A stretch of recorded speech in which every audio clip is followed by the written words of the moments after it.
જય માતાજી ખેડૂત મિત્રો, ખેડૂત આઈડિયા યુટ્યુબ ચેનલમાં તમારા બધાનું હાર્દિક સ્વાગત છે। તો મિત્રો આ ખેડૂત પોર્ટલ ઉપર છે તો કે 148 કટકોમાં છે તો અરજીના ફોર્મ ભરાવાના ચાલુ થઈ ગયા છે।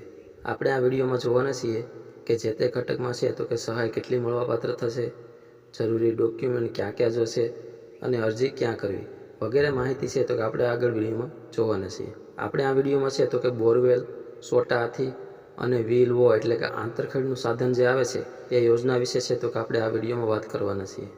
તો વિડીયો છેલ્લે સુધી જરૂરથી જોજો અને જો તમે અમારી ચેનલ ઉપર પહેલી વાર આવ્યા હોય તો ચેનલને લાઇક, શેર અને સબસ્ક્રાઈબ કરી દેજો। તો ચાલો હવે આપણે આગળ વિડીયોની શરૂઆત કરીએ। તો સૌથી પહેલાં આપણે બોરવેલ સબસિડી યોજના વિશે જાણીએ। તો આ યોજના હેઠળ છે તો કે ખેડૂતોને ખેતરમાં એટલે કે દાર કરવા માટે છે તો કે ₹50,000ની છે તો કે સબસિડી આપવામાં આવે છે। ત્યાર પછી હવે આપણે માલવાહક વાહન એટલે કે પિકઅપ સોટા હાથી કે તેની સબસિડી વિશે આપણે જાણીએ। તો ખેડૂતોને ખેતરમાંથી છે તો કે પોતાનો માલ ઘરે અથવા તો બજારમાં લઈ જવા માટે છે માલવાહક વાહન પર છે તો કે ₹75,000 સુધીની છે તો કે સબસિડી આપવામાં આવે છે। એટલે કે ખેડૂતને સોટા હાથી ખરીદવા માટેની છે તો કે 75,000 સુધીની છે તો કે સબસિડી આપવામાં આવે છે। ત્યાર પછી હવે આપણે વ્હીલ વો એટલે કે આંતરખેડનું જે સાધન આવે છે તેના વિશે આપણે સબસિડીની વાત કરીએ। તો તેમાં છે તો કે મળવાપાત્ર સહાય લાભાર્થીઓએ તેમની પસંદગી અનુસાર છે ₹1,000થી લઈ અને 1,200 સુધીની છે તો કે સહાય આપવામાં આવે છે।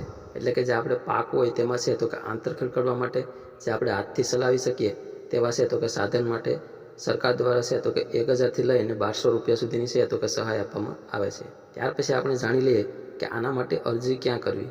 તો આના માટે છે તો કે તમારે આઈ ખેડૂત પોર્ટલ ઉપર ઓનલાઈન અરજી કરવાની રહેશે।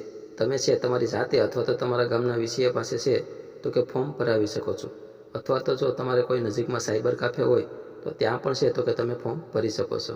અને ફોર્મ ભરવાની આપણે છેલ્લી તારીખની વાત કરીએ તો 26 એપ્રિલ 2026 છે। આ સમયગાળા દરમિયાન છે તો કે તમારે જે પણ ઘટકમાં અરજી કરવાની હોય તો છે તો કે તમારે વહેલી તકે કરી દેવાની છે। ત્યાર પછી હવે આપણે ડોક્યુમેન્ટની વાત કરીએ કે આના માટે છે તો કે જરૂરી ડોક્યુમેન્ટ ક્યાં ક્યાં જોશે। તો તેમાં છે તો કે 7, 12 અને 8ની નકલ, આધાર કાર્ડ, બેંક પાસબુક અને મોબાઈલ નંબર। જે મોબાઈલ નંબર તમારા આધાર કાર્ડ સાથે લિંક હોય તે જ મોબાઈલ નંબર છે તો કે તમારે આમાં આપવાનું રહેશે। તો આટલા ડોક્યુમેન્ટ સાથે રાખીને છે તો કે તમે આમાં અરજી કરી શકશો। ફોર્મ ભરાઈ જાય ત્યારબાદ છે તો કે તમારે અરજીની પ્રિન્ટ છે તો કે ડાઉનલોડ કરી લેવાની છે અને તમારી પાસે છે તો કે સાચવીને રાખવાની છે। જ્યારે ફોર્મ ભરવાની બધી પ્રક્રિયા પૂર્ણ થઈ જાય ત્યાર પછી છે તો કે ટૂંક જ સમયમાં બધી અરજીઓનો છે તો કે ડ્રો કરવામાં આવશે અને જો તેમાં તમારી પસંદગી થશે તો તમને છે તો કે SMS દ્વારા જાણ કરવામાં આવશે।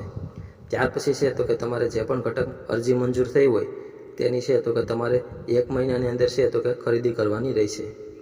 ખરીદી થઈ જાય ત્યાર પછી છે તો કે વધારાના ડોક્યુમેન્ટ જેવા કે ખરીદીનું પાકું બિલ, 7, 12 અને 8ની નકલ, આધાર કાર્ડ અને બીજા જરૂરી ડોક્યુમેન્ટ સાથે છે તો કે તમારે તમારા ગામના ખેતીવાડી અધિકારીને છે તો કે રજૂ કરવાના રહેશે।